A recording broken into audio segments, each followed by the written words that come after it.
No, I was saying. Good evening, Colombia. everybody. Welcome to the council meeting. I'm going to Today Guatemala. is April 11th, 2023. Margot, please take it away. I, Margot GK, the town clerk of the town of Morristown, do hereby state that it is 7:32 p.m. on Tuesday, April 11th, 2023, and that this regular hybrid meeting is being held via webinar and in person. Both adequate and electronic notice of this meeting were provided according to law by written notice to the Morristown Daily Record, the official newspaper of the town of Morristown, and to the Newark Star Ledger, both more than 48 hours ago. Notice was also posted in Town Hall and on the town website and filed with the office of the town clerk of the town of Morristown. I do further state that I shall enter into the minutes of this meeting a statement that such notice was furnished as particularly described by me in this public announcement. I will take a roll call. Councilman Armington. Here. Councilwoman Cotton is excused this evening. Councilwoman Foster. Here. Councilman Iannacone. Here. Councilman Silva. Present. Councilman Umbriac. Here. Council President Mayer. Here.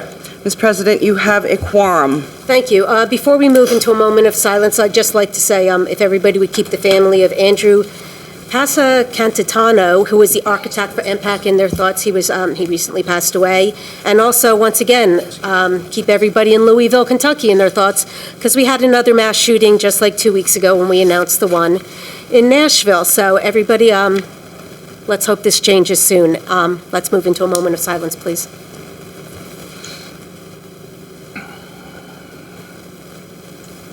Thank you. If everybody would stand for the Pledge of Allegiance. Pledge allegiance to the flag of the United States of America and to the republic for which it stands, one nation, under God, indivisible, with liberty and justice for all.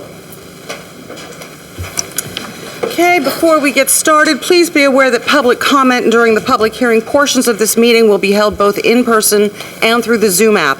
At the appropriate time, members of the public wishing to speak should indicate so by raising his or her hand in chambers or in the app. To comment via Zoom, click on the raise your hand icon at the bottom left side of your screen. You may also raise your hand by pressing *9 on your phone. When it is your turn, the moderator will send a signal through the app and ask that you unmute yourself so that you may be heard. To unmute yourself on the phone, press *6. Okay, there are 6 items on the consent agenda. I will be pulling item number 1 for a separate vote. Would members of council like to pull any others, or could I ask for a motion to adopt consent agenda items number 2 through 6? Toshiba, do you want to pull number 6 as you're the applicant? It's the Our Youth, Your Future. Their youth, your future? No, I don't have any. Okay. reason All right. to pull it. Let's do 1, and then we'll do 2 through 6. Okay, consent agenda item number 1, approval of minutes, December 9, 2021, Town Council redevelopment meeting. I will make a motion to approve minutes from December 9th, 2021 for the redevelopment meeting. I'll second. Okay, Councilman Armington. Yes. Councilman Foster. Yes. Councilman Iannacone. Yes. Councilman Silva. Abstain. Councilman Umbriac. Yes. Council President Mayer. Yes. Adopted. May I have a motion to approve consent agenda items number 2 through 6, please? I'll make a motion to approve consent agenda items 2 through 6. I'll second.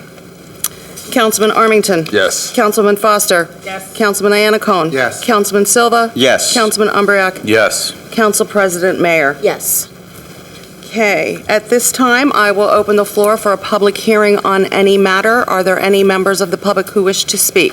We're going to start on this side and go around. Billy, would you like to come up? Billy, come on up. And we'll go around the room.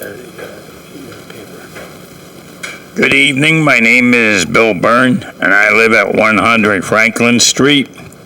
And I'm here to talk about the curb cuts up in Morristown.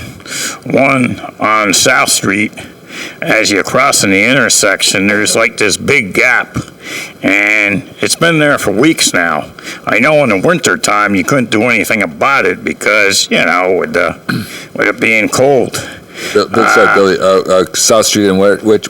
It's South Street. It's one of the intersections as you come up before you get into Morristown. I think it's like right in front of Vale Mansion there. They put the curb cut in, but there's like a big gap. And it's just a matter of somebody's wheelchair is going to get stuck, or somebody's going to have a stroller is going to get stuck, or somebody has high heels, they're going to trip. And also, there's another curb cut, those orange mats. I don't know what that side of the road is, but it's right by, as you're coming up South Street on foot, and there's like a church that sits on the corner, and then there's like a curb cut that faces as you're crossing. I don't know the name of the street there. I don't know if it's Mill or what. Miller. But Mill, thank you. Miller. Miller. Well, there's this mat, and it's been broken for weeks, and it seems like nothing's getting done about it, so that has to be replaced. Thank you. Thank you, Billy. Thanks, Bill. We're going to go from this other end. Come on up.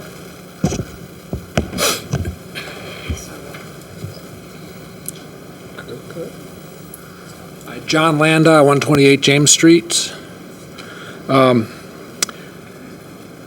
I apologize if he seemed grumpy or unhappy compared to Bill. I love following Bill because he's always so uplifting, and he does very constructive stuff.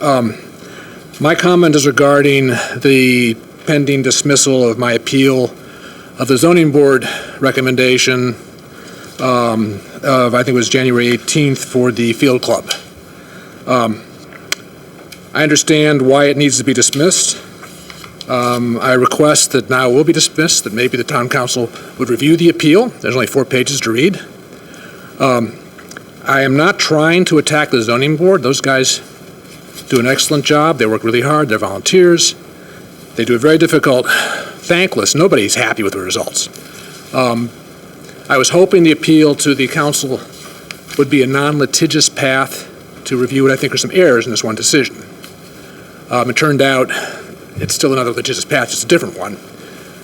The cost of transcribing the transcripts, 1,000 pages of 20 hours, $5,000 was just sort of crazy. So after I learned that, I just sort of let it sit, knowing it'd have to be dismissed. I would like to try to quickly state my concerns that you'll read if you read my 4-page appeal. And the issue is really one of process and how we can maybe in the future avoid, if these are errors, similar errors from occurring again. Basically, it comes down to the D variance that was given for the field club. You all know it's residential zoning, it's grandfathered in. And so that for D variance, they have to balance the positive and negative criteria.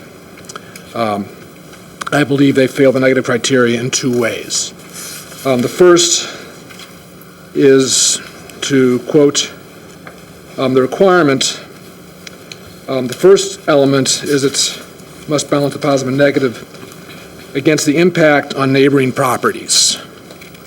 The second element assesses the impact on the municipality's master plan. I think both of those were not handled as well as they should have been. Regarding the neighboring properties, the one aspect that I think was wrong is the approval of 16 lights for the paddleboard courts. Those 16 lights are 26,000 lumens each. An average car headlight is like 4,000 lumens.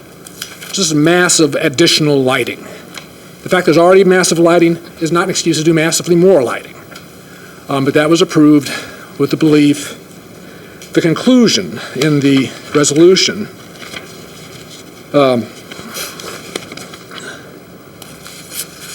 was that the impacts on neighboring properties will be lessened by the implementation of dark sky compliant lighting and screening on all the courts, ensure there's minimal lighting spillage in the surrounding neighborhood.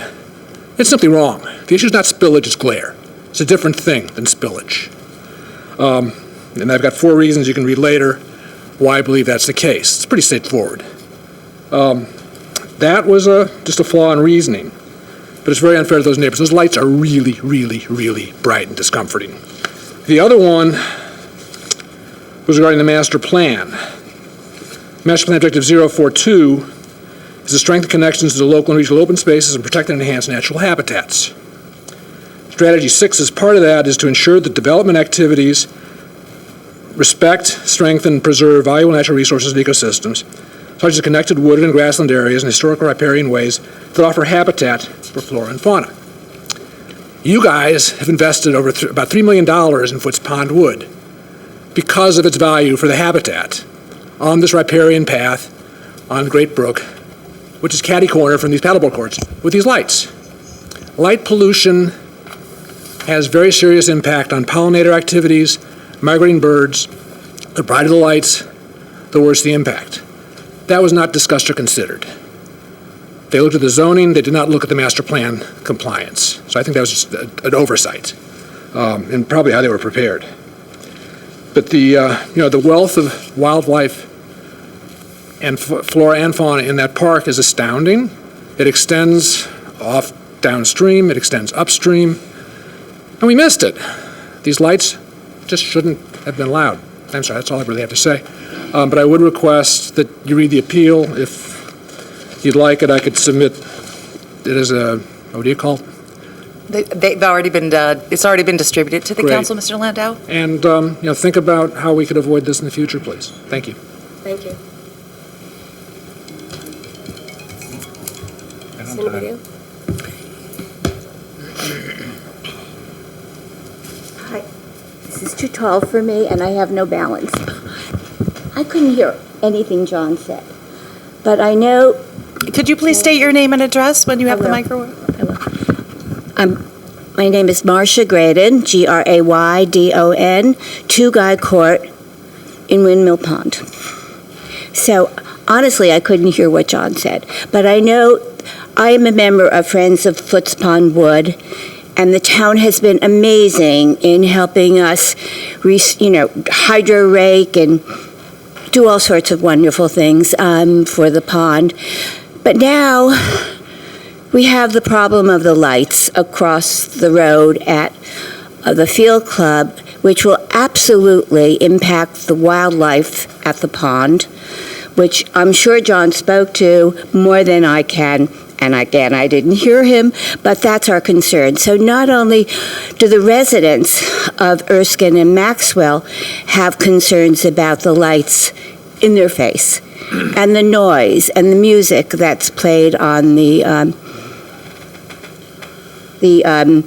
raised tennis courts, whatever, I forget what you're calling, the platform tennis. But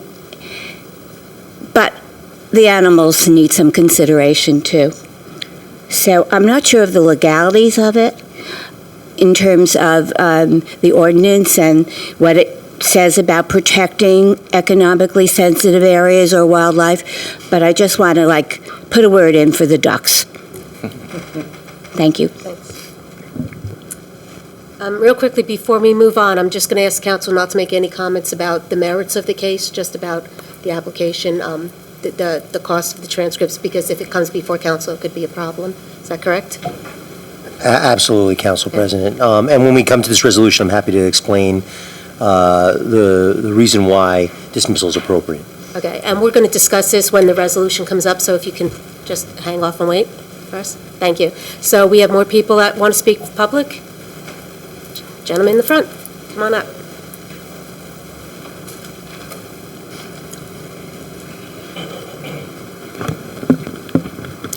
Good evening. My name is Charles Hall, Jr., President of Local 108, Retail Wholesale Department Store Union, United Food Commercial Workers Union.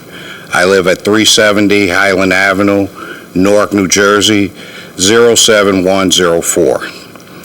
I'm here tonight representing the workers at the Parking Authority, specifically the Parking Authority officers, which was organized 4 years ago. More recently, I'm here to speak for the garage attendants. I have a lot to say, but time is limited, so I will focus on the main issues. We organized the garage attendants a year ago. We recently were at the bargaining table where proposals were sent in advance to the Parking Authority's management. We met with the Parking Authority and their attorney. Seems that negotiations were going to not be agreeable, but okay. Less than 4 weeks later, we come to a second meeting. We learned something brand new. that they are going to automate the garages, and people may or may not have a job. This may or may happen in 60 days, may or may happen in 4 months. When asked, we asked management and their attorney, where is your automation plan? None was forthcoming. We asked, what was your plans for the employees? None were forthcoming. We asked, what's going on and where's all of this coming from? They said this is what they decided to do. Our union is filing unfair labor practice charges against the authority for bargaining in bad faith. From the very beginning, one of the most bizarre things I've seen in my 35 years here is that in the public sector, there's a campaign against the union. Just doesn't happen in New Jersey.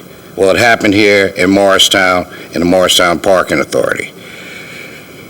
When we got to the table, the first time we were talking economics and everything, unionism, before automation, they offered little more than minimum wage with minimum increases. This is an expensive county. This is an expensive town. The state is expensive, and the move to $15 an hour is not nearly enough for families to live. These workers are now faced with questions like, will I be trained? Is there some training for me? What are the new jobs? How are you going to fill these jobs?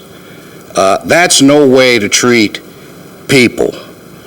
All right, this is wrong, and we plan to continue to pursue it. You have people that were basically told you got 8 years here, you got 10 years here, you got years of service, and you're close to getting a state pension, but guess what? For some reason, we're pulling the rug from under you. And we can't tell you anything, except we know that there's an anti-union thing, because from the very beginning, you showed us that. And let there be no question about whether it happened or not. There was a campaign, and then there was an apology for, we're sorry, this is wrong.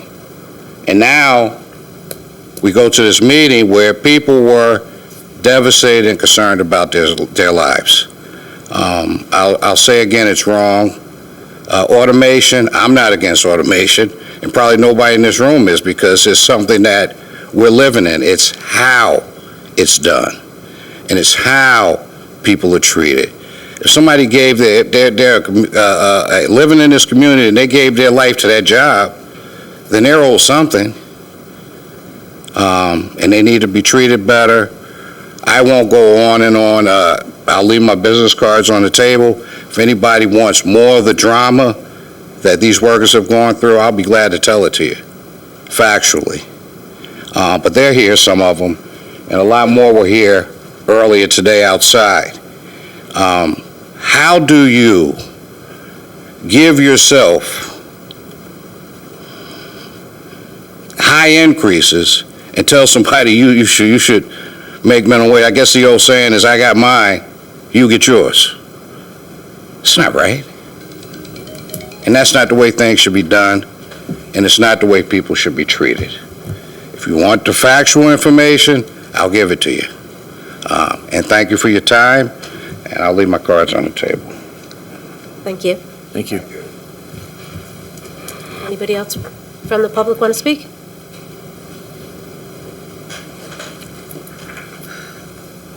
Jillian? We do have two public speakers online. Okay. I believe they're going to come through my laptop, so bear with me. I do think it's loud enough for everyone to hear. The first public speaker online is Mickey. If you'd please unmute yourself and then state your name and address for the record, please. Hi, my name is Mickey Luongo. I live at 46 Elliott Street, and I am one of the residents who received one of the garbage summonses in the past few weeks for putting out a black garbage bag, with the poor communication about how that has now become against the ordinance. So as of late, I have read the ordinance. That is not actually visible on the town code website when you go to the code that it says I violated. And the ordinance does not allow for any resident to do anything that they would normally do with their trash. It doesn't allow for large trash at all, because it clearly states that all trash needs to be in a bag, in a container, which is not realistic. I took a walk around my neighborhood last night, and more than 50% of houses violate the ordinance in some way, shape, or form. So I'm just not clear on how this ordinance is intended to help any of the residents, because if enforcement continues, the whole town's going to be in court every week. So I just think it really needs to be reviewed and addressed in a different way. Thank you. Sir, what was your address again on Elliott Street? 46 Elliott Street. Thank you.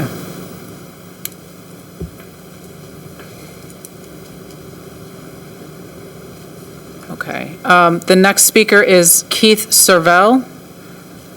If you'd please unmute yourself and state your name and address to the record, please. Yes, my name is Keith Servell. My address is 18 Erskine Drive in Morristown. And I just wanted to say I share the same concerns over the light spillage issues that were raised for the field club and the areas that were granted there from those new lights. I also share the same concerns over the impact that those lights are going to have on the wildlife in the area, especially in the Goose Pond area. I understand why the current appeal is being dismissed, but I hope that there will still be some review and perhaps reconsideration of those variances that were granted in the future. That's all I have to say. Thank you. Thank you, Mr. Servell. There are no other public speakers online. Okay. We have one more public speaker in the chamber. Hi, good evening. Nicole Fox, Morristown Parking Authority Executive Director. I'd just like to address the comments that Mr. Hall made. The MPA shared its plans to automate the parking booth attendants as soon as it could. The MPA is actively engaged in negotiations, but there are positions open for booth attendants to transfer into. And this has been communicated to the union along with a proposal related to the loss of this position. At no point did I or the MPA engage in unlawful activities, and at all times has followed the direction of our Labor Council, and we utilize that service often. So, Thank you.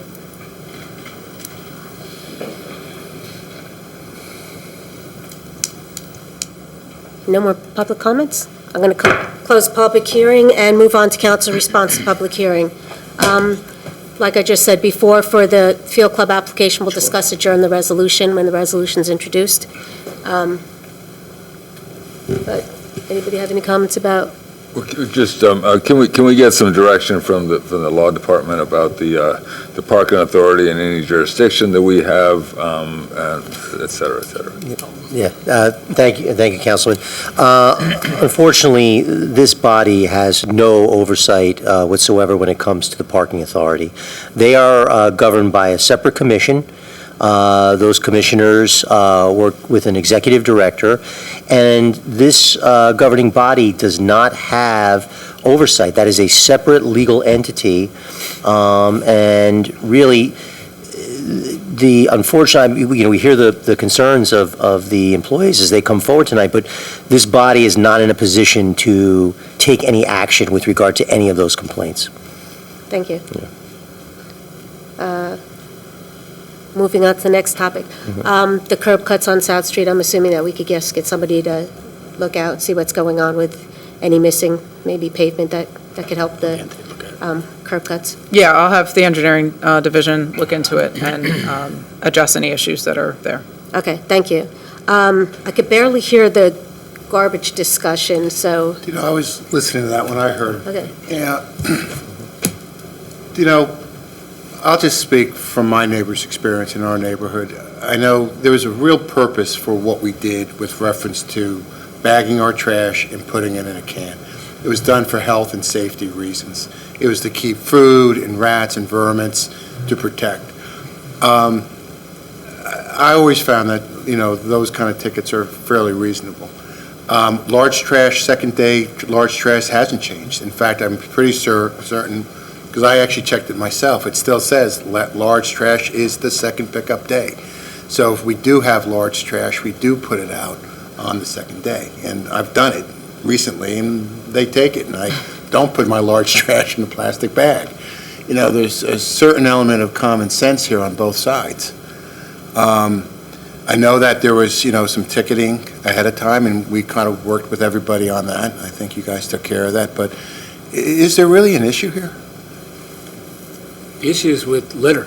I mean, with litter, I know the reason for it, I think, So the is issue is a good one. the issue is, I understand the residents' complaints. Because we're actually protecting the neighborhoods that need to be protected. So what are you going to do? You're going to say people who live on here don't have to put out trash cans, but people who live over there have to put all their garbage in trash can because they put out the thin white garbage bags, and then raccoons and different animals, you got trash everywhere. And the councilman from the Third Ward has made it very clear of the garbage that gets put out by people who don't put trash in a sealed container.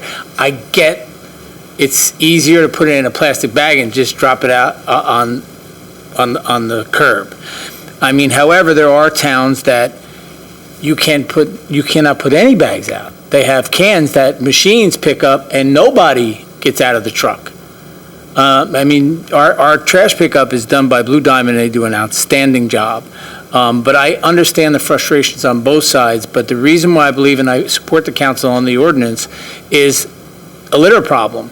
It's when people put out bags of thin white or any color, thin garbage, it gets ripped apart, and then the wind comes, and there's garbage everywhere. Trust me, we've gone through the town, we've seen areas that have more litter in it. The councilman can speak to it on if he wants to. So how do you, or the governing body and the administration say, well, I'll pick on John. John, you don't have to put out a garbage can, but you do. You can't govern that way. And I know it's frustrating, and is it really that hard to get a garbage can and put the garbage in a can and put it out? I mean, I do it twice a week. I don't know. I mean, you guys have the power. You're the legislative body. If you want to rescind the ordinance, and you can do that. If you want to change the ordinance, you can do that. My job as the mayor is to enforce the law that's on the book.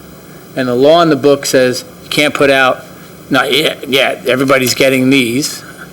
These are the postcards in Spanish and English that are going out.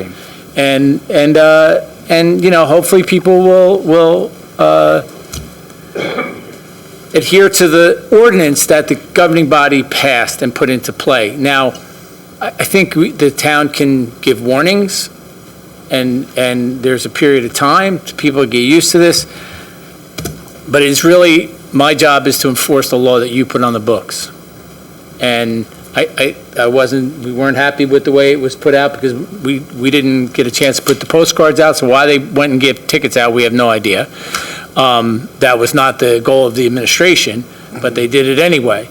So we're dealing with that, and then these are out, and so it's up to you. So the postcards are going out, is there a time frame that we're thinking that it's going to be warning, and then we're done with the warning, so people understand, like, if you didn't buy a trash can this week, by the time next week rolls You around. don't want to tell people that. Why not? It gets people to go and buy the garbage can. Yeah, no, listen, I know it's an expense for garbage can, and it's easier, look, I understand the argument, I do, and I understand some of the residents who do the right thing and put it in 7-ply bags and do the right thing. But unfortunately, there are many residents and buildings that don't. And that causes a litter and environment problem in our community. And I support 100% what the council did with this ordinance. And it was brought to my attention by council members, I want you to go look at this area, go look at this area, go look at this. It was too much trash. I think we need. Sorry, I just like to bring this up. This was originated, particularly in my ward, because it was a problem. There was a whole lot of examples where people would put out trash bags, the white trash bags with food in them, and they'd get torn apart, whether it was in COVID or not. And with any ordinance, the very fact that an ordinance is adopted, you get 45% of the people just complying just because they don't want to, and the other 40% are they have to be convinced of it, I see a benefit from the last 2 years. It has been difficult with the enforcement and the back and forth with the multiple references to trash and all that kind of stuff, but I do see a benefit, so I encourage the council to continue fighting the battle to support this ordinance. So I'll leave it to you now. I think that we need to continue with the process. Breaking habits, breaking something that was established as a culture is not an easy thing. And I think I agree with Councilman Armington that it has been an improvement. For example, at Convent Muse, which is a private residential, some of us wouldn't put it on a can because, this is a private, but the administrator became very tough. And now everybody's in my building, everybody's putting on cans. So I think it's a process.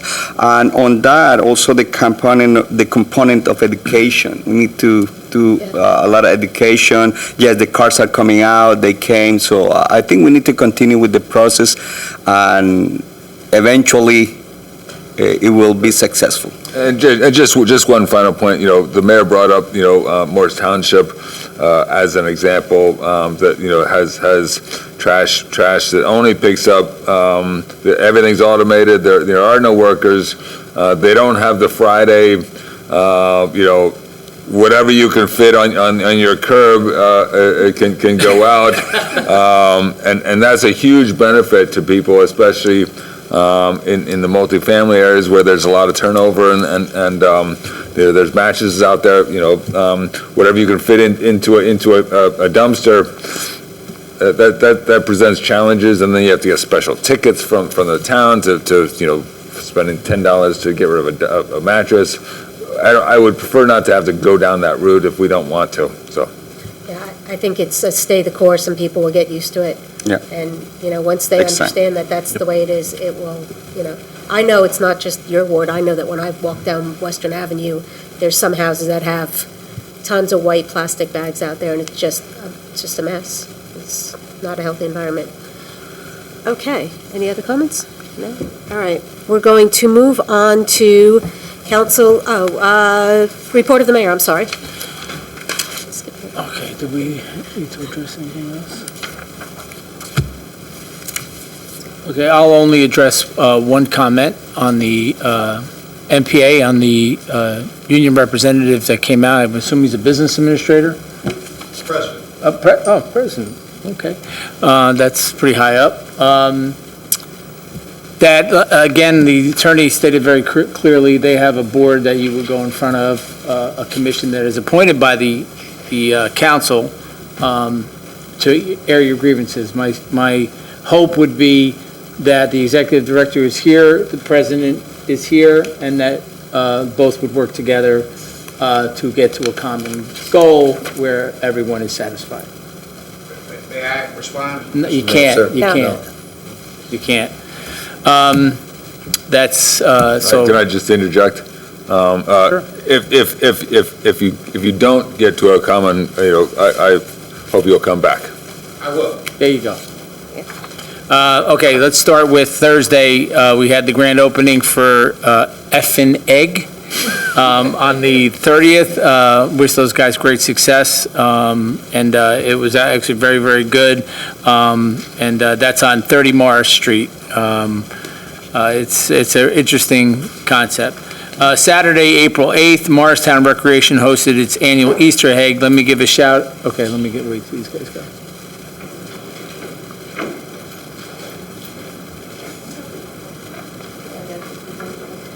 Nicole, please let's go out for you.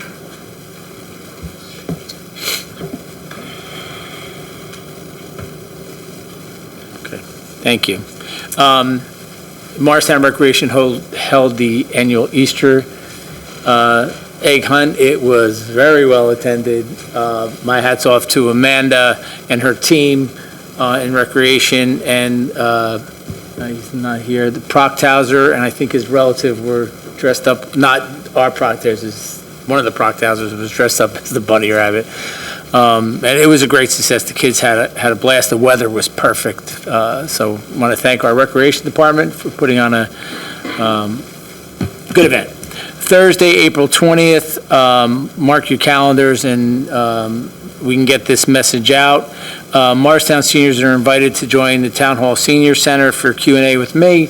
We run these every month and a half, 2 months. We had a good turnout last time. We're trying to get as many seniors as we can so we can get that message out, so post it. Friday, April 21st, another important day. We had a good turnout. The last class, the Morristown Public Safety Series continues with fraud prevention and safety presentation on the 3rd floor in the Senior Center. Join Special Agent Scott Keenan from the U.S. Secret Service. He will share common fraud scams and how to protect yourself and your family. The Morristown Police Bureau and Department of Public Safety will also be available to answer questions. It's really a great event for seniors because they're targeted. Seniors are targeted for scams, and it's important they get educated and understand the do's and don'ts. Yeah, something else? Did I miss something? So that's another great event. That's April 21st. So if you know anybody who wants to come, it's great. When is that? That's at 1:30 p.m. Okay. 4 p.m. that same day, there's a ribbon cutting for those who want to join. That's at Moxie Salon and Beauty Bar at 43 South Street. That's April 21st. April 30th, Creature Comfort Pets, a nonprofit organization dedicated to bringing the benefits of pet therapy to those in need, is hosting their annual National Therapy Animal Day at Pioneers Plaza. I've experienced this with them at the Green. It's great. If pet lovers, and everybody knows I have 2 little guys. It's a really great event. That's Sunday, April 30th, 12:30 p.m. at Pioneers Plaza. All this stuff will be posted. And my little guy, Rudy and Ralphie, I don't bring them around town much, but they're cute little guys. Take them everywhere I go. And you got it. I have dogs, yeah. I'm just saying Toshiba won't be there because she does not like dogs. You like my little guys.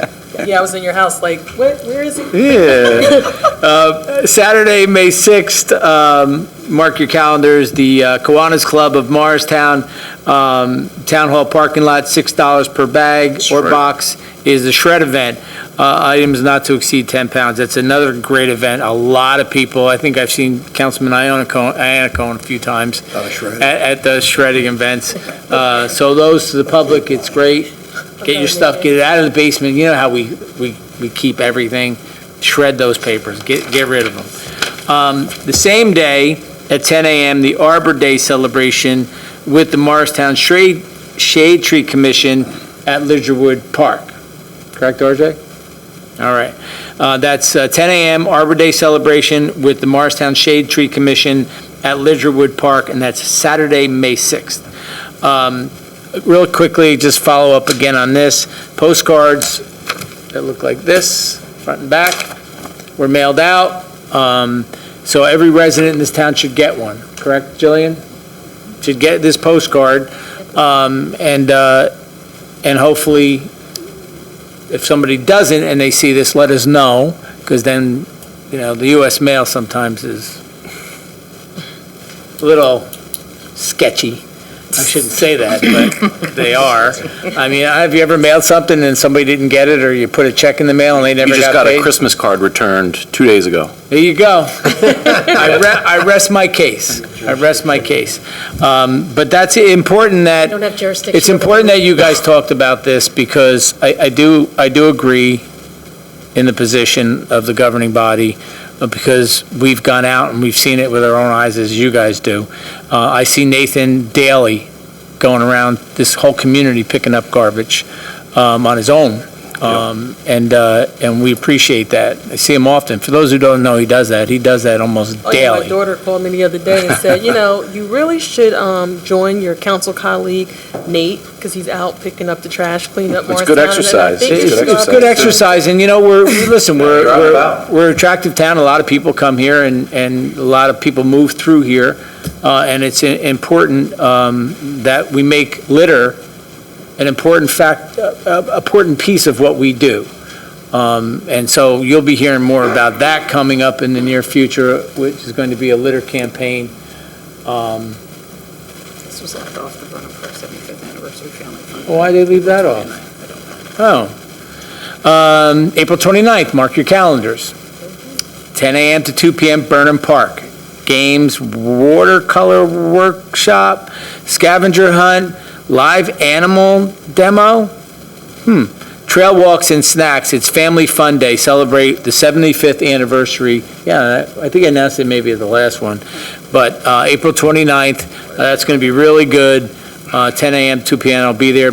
Y'all should be there. Where is it again? Where is Burnham Park. Burnham Park. Oh, Burnham. 10 o'clock in the morning, Saturday. You're up.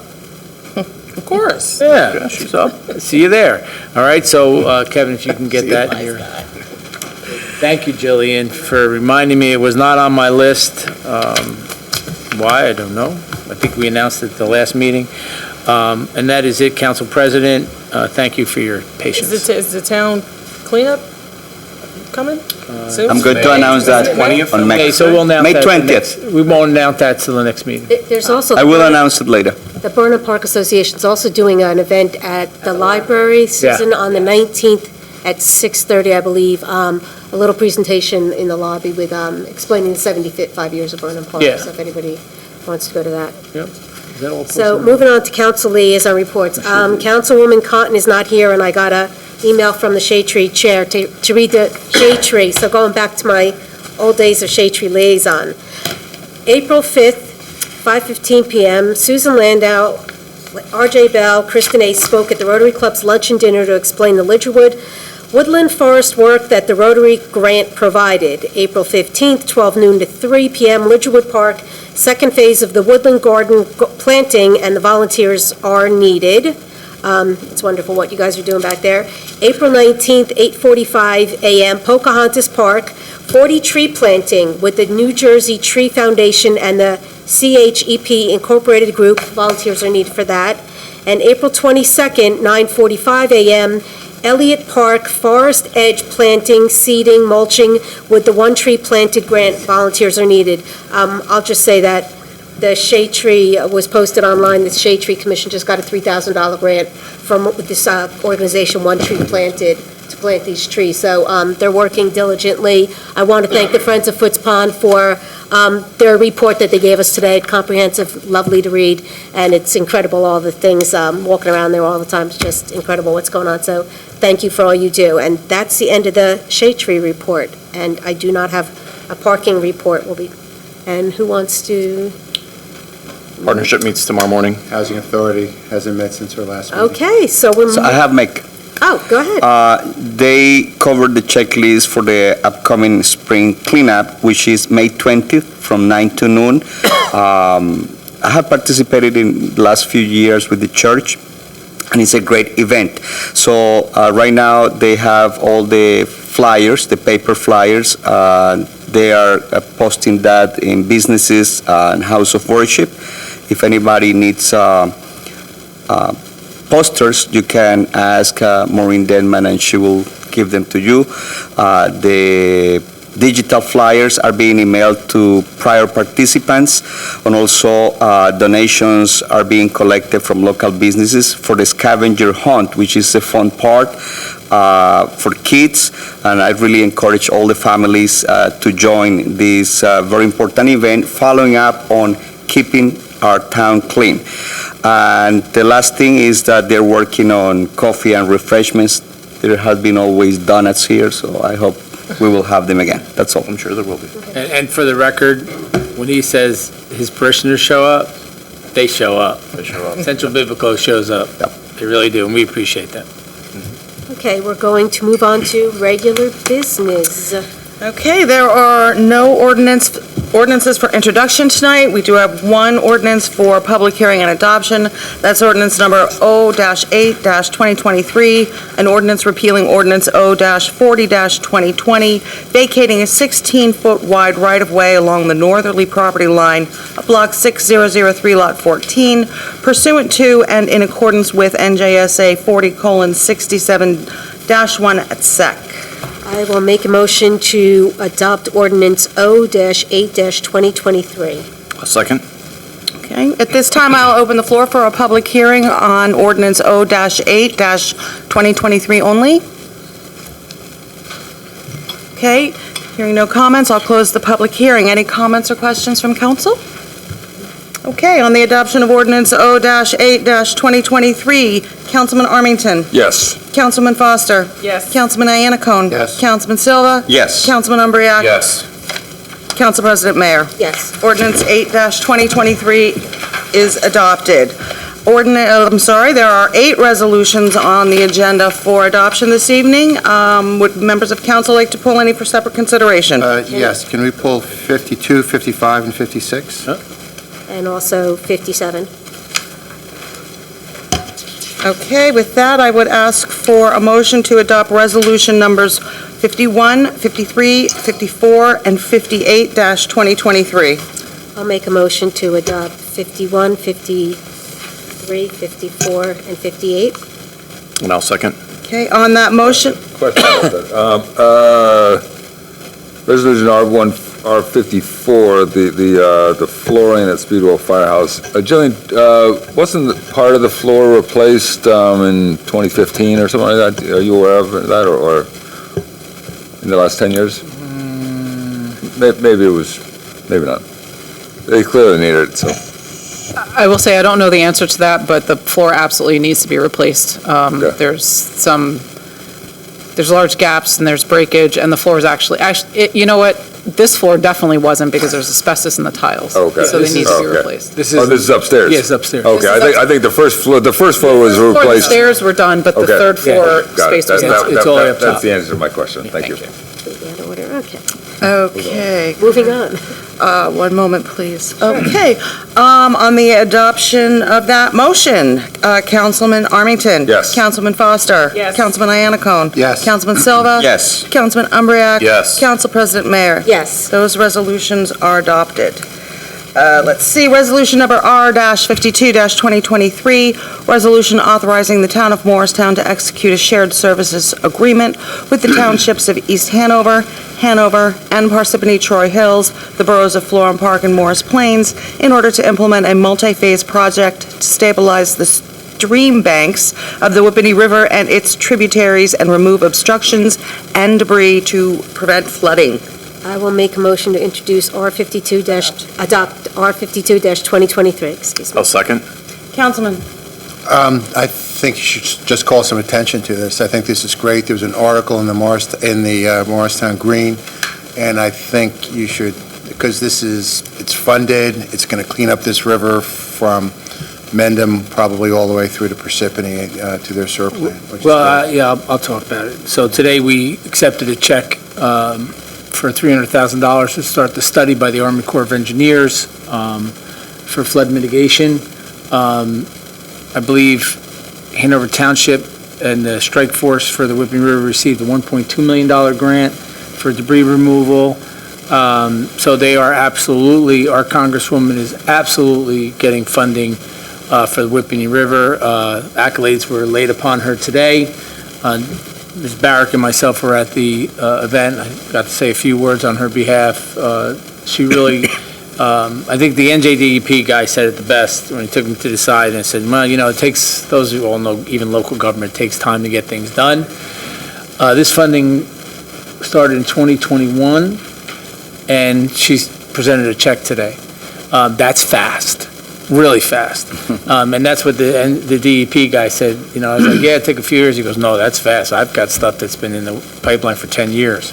So that's really, really good. It is the beginning of looking at all, like Councilman Iannacone said, the tributaries that come into the Whippany River, because it comes from everywhere.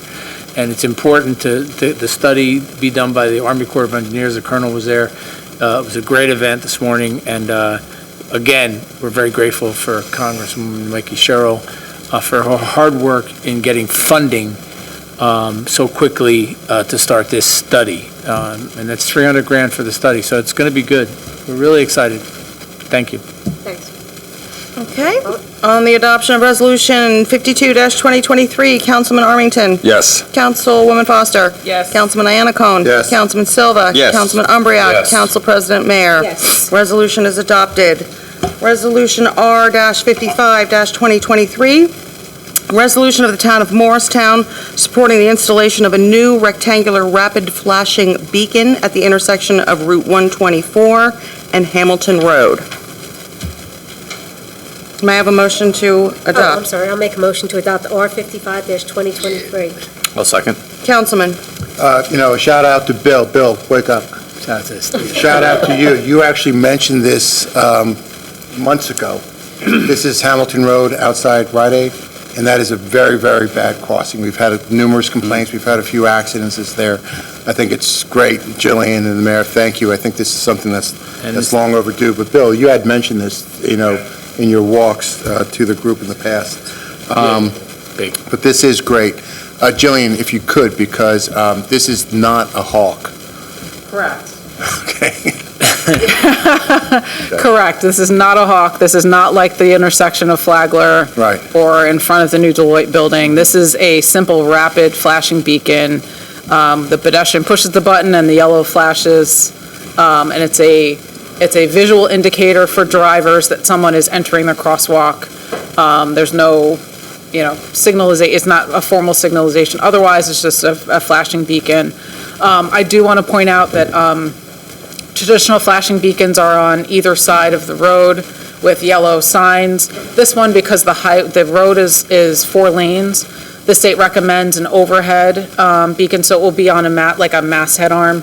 So they'll flash overhead, so you can, even if a truck is stopped in one lane, all the other drivers will be able to see it, so it doesn't get blocked by being on the side of the road.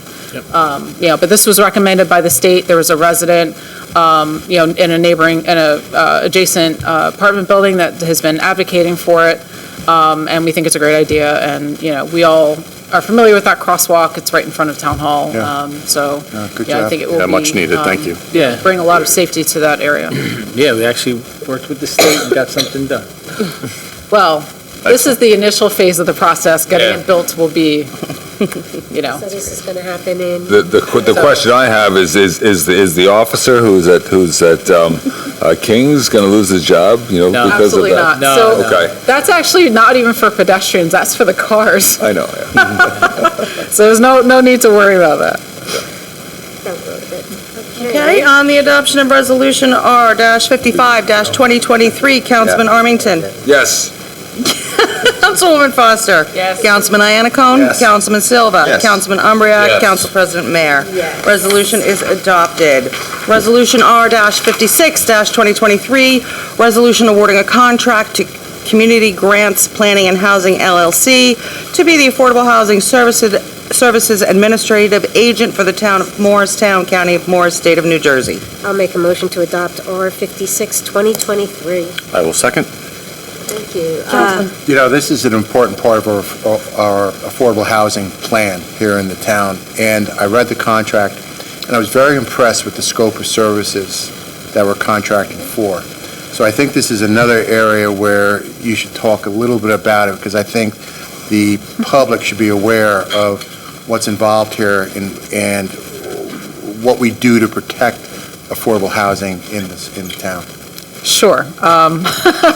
Thank you. Not to put you on the spot. So, Put her on the spot. so you may recall, we initially engaged CGP&H last year, which was part of our compliance with our affordable housing plan that was approved by the court. And what CGP&H does is a number of things, but the primary function is that they're an administrative agent that represents the town. And as such, they provide oversight for all of our affordable housing units in town. They verify that administrative agents are being engaged by by rental units that are, and they're properly going through the lottery system to make sure that their units are in compliance. They verify the deed restrictions are in place. They verify and track any for sale units to make sure that the residents are in compliance. And they provide support services to landlords and to the town in sort of making sure that we're all in compliance.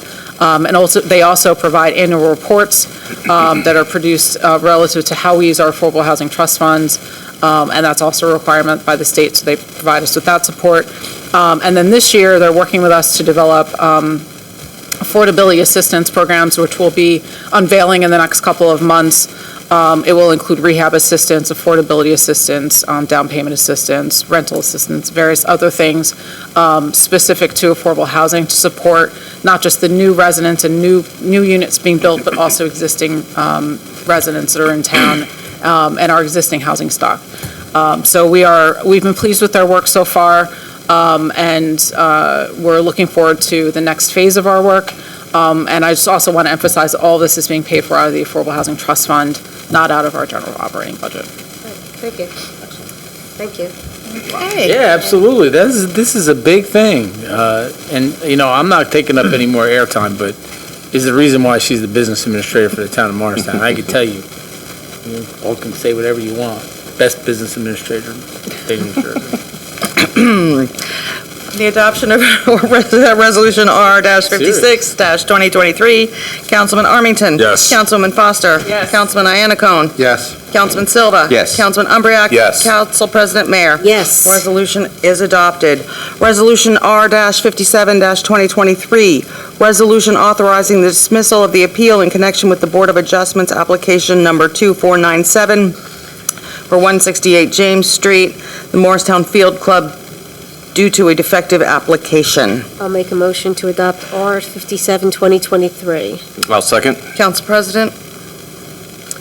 Well, go ahead. Sure. Okay, I'll explain what's going on here. Okay, so basically, as I'm sure most of the council understands, you sit as the first appellate body for zoning board applications. In this case, an appeal was filed with regard to a zoning board application.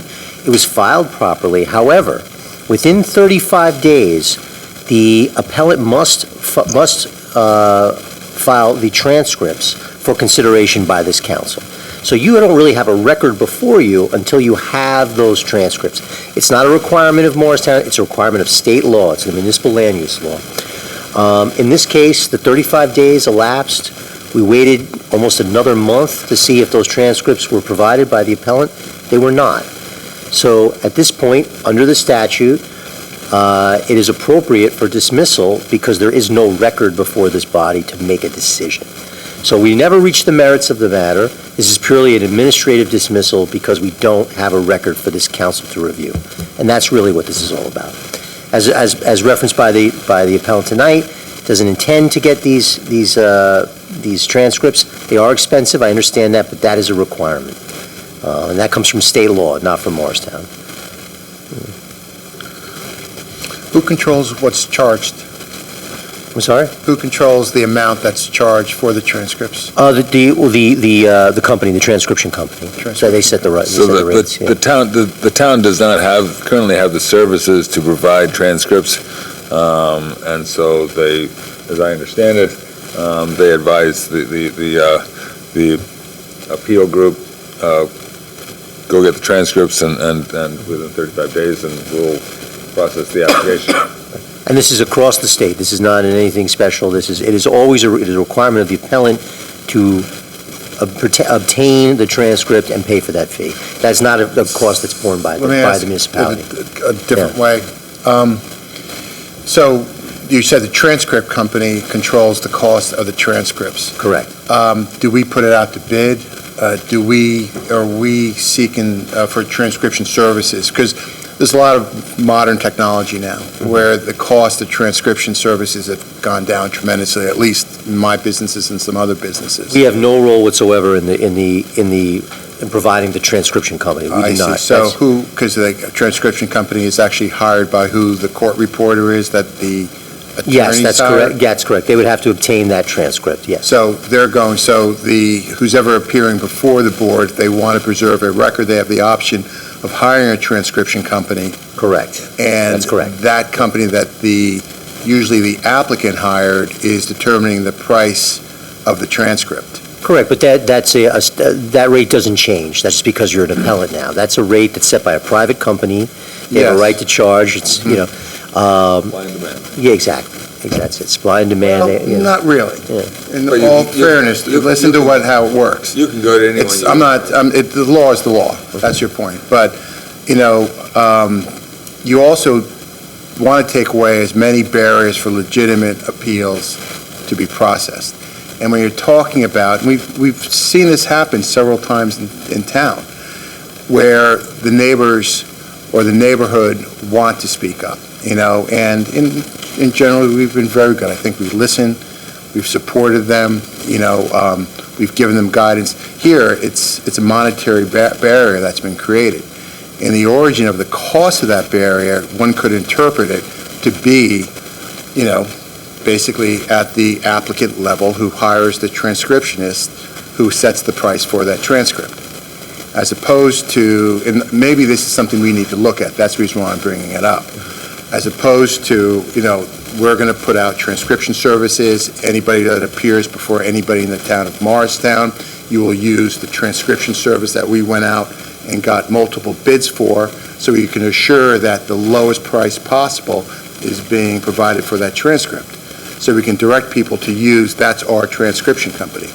As opposed to, I make an application in, I hire the person that buys me gifts during Christmas in my law office, and I come and and boom, that's who I give the transcription service to.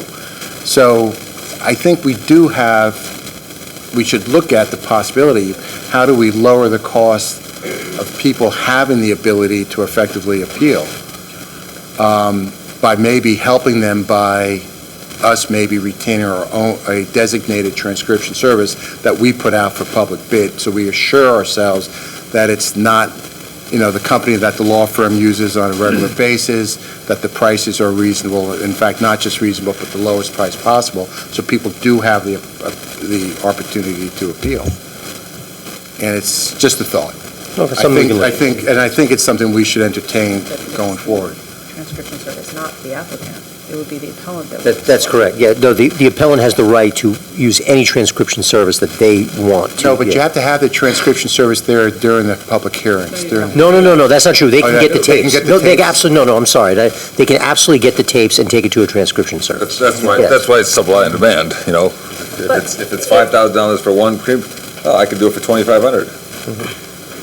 But couldn't the tapes be provided to the council, or it has to be in written? No, form? you have to have a transcript, so that you have to have an actual written record under the state law for which to review these proceedings. It's a barrier for residents or taxpaying citizens if they feel like there was some ever maybe committed by a board that, that sits on our behalf, that the appeal is not as available to people as it probably should be, because it's cost prohibitive. And, this is affecting a lot of people. I understand. I think that, unfortunately, all I can say is that it's state law. That's, we can all see maybe we can debate the policy, whether or not that's good policy, but ultimately the state has made that decision for Yeah, it. but back to my point too, though. I think we should explore this a little bit more. I'm not saying that, 35 days has passed, plus a month, no transcript, no record to appeal. It is what it is, okay? But again, the reason why we should basically make it easy for people in town, because it is complicated. We don't think it's complicated because you do what you do, we do what we do, and we know how to navigate ourselves. When you're talking about neighbors that are affected by a decision who want that right to appeal, and nobody's judging whether was a good decision or a bad decision, but they want their right to appeal. It's a complicated process to go through. Can we? Finish. Oh, sorry. Okay, and helping them basically take down some of those barriers. If you asked me to go out and find a transcription company, I could find one easily, and I could shop around for one I know how to do it. But I don't think Nathan could do it, but, because of the businesses. Nosebleed. You know what I mean? Yeah, and then I would tell you, but you see what I mean? But I think we've got to think about this because, you feel for people. Can we ask the clerk to research what it would take to purchase court-regulated transcription software and see if it's available? I think you're opening a door that I don't know if you have the full understanding. I was on the council as a council person and mayor for now to my 14th year. I don't remember the council getting one appeal. Wait, we haven't gotten any in Let me the last finish. 12 years. And I was on the zoning board for 10 years. There is an avenue, and I totally understand their argument, but I don't think it's the role of the legislative body to now get into the business of who you can use for transcripts and who they can't. It's private business. I just don't, I don't, there's 50 transcription companies. You can call every one of them to find the cheapest. The appellate could call every one of them to find the cheapest. What are you trying to do? If you're the appellate board, I think you're almost making a case for the appeals. I'm not a lawyer, but you're kind of advocating bypassing the process. I just don't know legally where you're heading. We'll talk more. But you're doing it before the process, not after the process. I would argue that it's the same as filing an Oprah request, and the clerk makes the copies.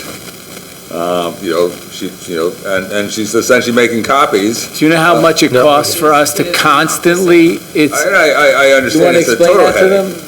But so what is, and the copies are 25 cents, they used to be 75 cents, but, and now that's a whole lot of time, and that's the headache. But if it's a public service, and I don't want to get in, I acknowledge that there's never, in my 12 years on the council, there hasn't been one appeal to the governing body, and that's for whatever reason. But if there's a cheap software that does the process. Can I speak to that?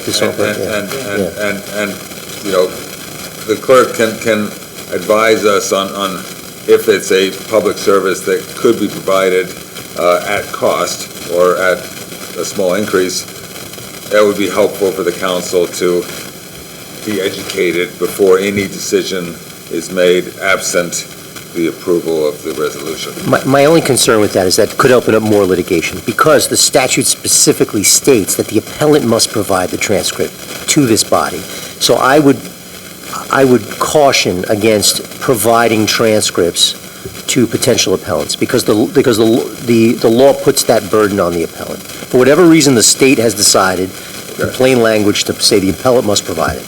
So our board provides the transcripts to the person that, how does the... No, there is no transcript, so they don't... But how does the company that's going to transcribe it get the information from Morristown? You get the tapes. They get the tapes. So they did the tapes. It's not as I knew you referenced it as an Oprah request. It's not an Oprah request. I mean, it's a service to sit through those tapes and to create, a gigantic record is a time-consuming task. And 60 hours. could be, depending on the application. And do we have a written record now of that application? No. Do we get written records or? No, we don't. We wouldn't. So we keep, our information is kept as verbal tapes? Correct. We have the tapes, and those tapes are then turned over to a transcription service, which will then provide the transcript. That transcript comes to you as the appellate body, and then you have a record before you now to make a decision. Right. So if there's no appeal, it just stays on tape for eternity? Correct. I think that if we are truly concerned for the residents of Morristown to have the opportunity to appeal, what we need to do is start contacting the legislators in Trenton to change that kind of law. That's right. Which forbids people from advancing their request in a good manner. Right. I mean, technology has changed.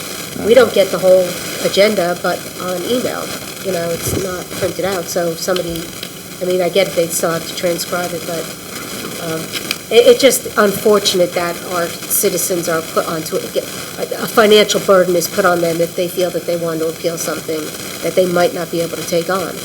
It's just unfortunate that that is the process and it's always monetary. And it prohibits people from speaking up and maybe righting a wrong that possibly. No offense to Mr. Mancello, but it's less than hire an attorney. It's the reason why, when I was on the council, I was instructed by the town attorney never not to go to zoning board meetings. Because you're the appellate. Yep. So, an applicant say, well, that council person's there influencing the board on how to vote, because they appoint me. So it's I get the whole legal argument, I get their argument, it's John's argument, but it's just that's just the law, and I just don't know, and I'm not saying you can do whatever you want, but there's a law you have to follow.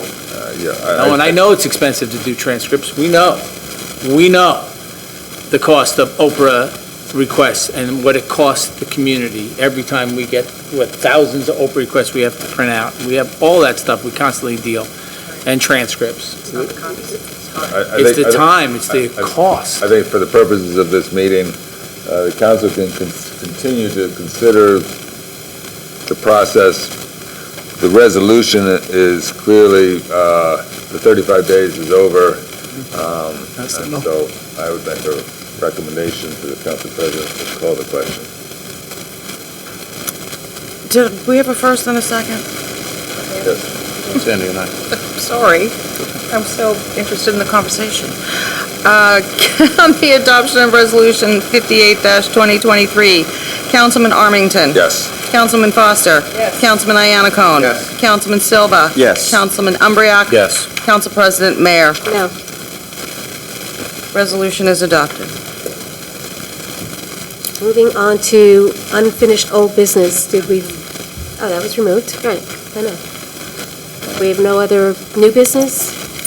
Going for an adjournment? Motion to adjourn. Second. We're adjourned, thank you, everybody.